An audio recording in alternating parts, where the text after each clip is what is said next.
बनाने का मौका मिला है। ये जनता की मांग है। गाँव से आवाज़ उठी है कि न कांग्रेस न भाजपा इस अगली बार आदिवासी हितों की बात करने वाला हमारा आदिवासी नेता जो हमारे साथ बैठे हैं, हमारे हक और अधिकारों की बात करें, हमारे अत्याचार हो रहे हैं उनको आवाज़ उठाए, ऐसे आदमी को हम विधानसभा में लाएंगे। ये सोचकर भाई डामोर को हमने विधानसभा में उतारा है और हमें जनता पर भरोसा है कि हम भाई डामोर को आपके जो उम्मीदवार हैं वो कौन है और क्या है?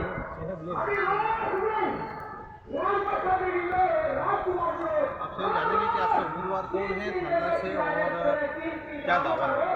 हमारे उम्मीदवार जयेश समर्थित आदिवासी समाज के समर्थित माजूभाई डामोर है, जो कि शिक्षक थे और इस्तीफा देकर अभी विधानसभा चुनाव लड़ रहे हैं।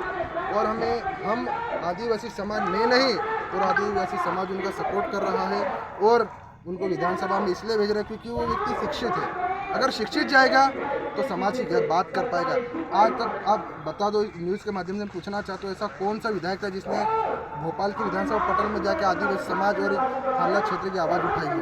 क्योंकि आज अगर देखा जाए तो मूलभूत सुविधा की अगर बात करें तो जैसे अपन बात करते हैं पानी की, अभी बहुत बड़ा भ्रष्टाचार है जल जीवन मिशन। उसके तहत जो पानी गांव-गांव में फलिए में घर घर पहुंचाना था, लेकिन वो सिर्फ और सिर्फ पेपर में है, कागजों कार्रवाई में है, लेकिन ज़मीन पर कुछ भी नहीं है। ऐसे जैसे बात करें अपन जल जंगल ज़मीन की, अगर हमारा सबसे बड़ा मुद्दा है जल जंगल ज़मीन और हमारे संवैधानिक अधिकार। हम बात करें जल जंगल ज़मीन की तो हमारी जल जंगल जो ज़मीन है, बहुत सी ज़मीन ऐसी है जो सरकारी बताई जा रही है, लेकिन वो सरकारी है नहीं। लेकिन वो जैसे कोई उद्योगपति आता है उसको 2 मिनट में वो करके दे देते हैं उसके नाम पे, लेकिन इतने साल से आदिवासी रह रहे हैं, उनको बताते हैं कि ये सरकारी ज़मीन है आपकी, आप उसका अधिकार, आपका अधिकार नहीं है।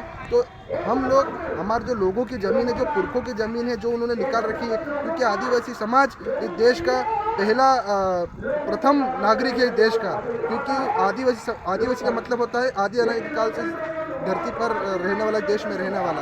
तो उनकी ज़मीन छीनी जा रही है क्योंकि वो अशिक्षा कारण क्या है, ये इस हमारे विधानसभा के नेता ही, क्योंकि उन लोगों ने कभी शिक्षा पे बात नहीं करी। ना मेडिकल कॉलेज कॉलेज है यहाँ पे, ना लॉ का कॉलेज है।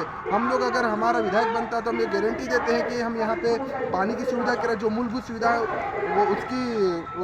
वो मूलभूत सुविधा की कोशिश करेंगे, बिल्कुल पानी वानी की व्यवस्था कर पाए। दूसरा जो ज़मीन है जो छीनी जा रही है उसके लिए हम लड़ेंगे और हम ये गारंटी देते हैं 1 इंच भी हमारे क्षेत्र से हम नहीं जाने देंगे।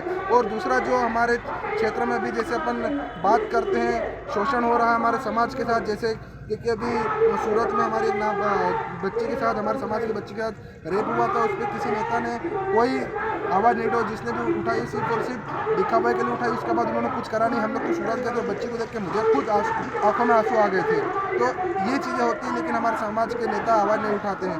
तो अब देखा जाए नेमावर कांड देखा जाए तो नीमच में जो घटना हुई थी, ऐसी कई घटनाएं, लेकिन हमारे समाज के नेता कोई आवाज़ नहीं उठाते। इसलिए हम विधानसभा में जाने के लिए हमारे शिक्षित माजूभाई डामोर को हमने खड़ा करा है और 110% उनको हम जिता के छोड़ेंगे, तो समाज जिता के छोड़ेगा, मैं अकेला नहीं, समाज।